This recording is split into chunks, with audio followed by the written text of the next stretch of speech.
بسم اللہ الرحمن الرحیم۔ بازار آنا جانا سب کا ہوتا ہے، تو بازار میں جائیں تو دعا پڑھ لیں، اس کا فائدہ یہ ہوگا کہ ہم شیطان کے شر سے محفوظ رہیں گے۔ بازار میں داخل ہوتے وقت کی دعا کلمہ چوتھا کلمہ ہی ہے۔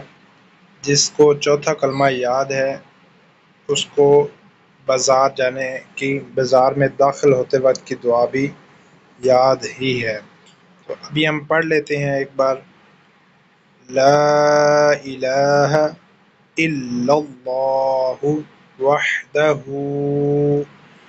لا شریک لہ لہ الملک وَلَهُ الْحَمْدُ يُحْيِي وَيُمِيتُ وَهُوَ حَيٌّ لَا يَمُوتُ بِيَدِهِ الْخَيْرُ وَهُوَ عَلَى كُلِّ شَيْءٍ قَدِيرٌ۔ ترجمہ: اللہ عز و جل کے سوا کوئی معبود نہیں، وہ اکیلا ہے، اس کا کوئی شریک نہیں، اسی کے لیے ہے بادشاہی اور اسی کے لیے حمد ہے۔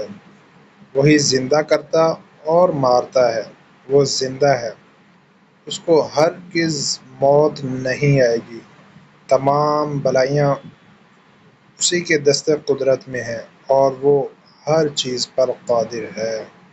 مزید اس جیسی ویڈیوز دیکھنے کے لیے ہمارا یہ جو چینل ہے اسلامک فتویٰ ریڈنگ کو سبسکرائب کر لیجئے۔ اس پر اسی طرح کی مزید دعائیں، کلمے، نماز کے مسائل اور معلوماتی فتاوی جات، مختلف مسائل پر جو فتاوی جات جاری ہوتے ہیں وہ پڑھ کر سنائے جاتے ہیں۔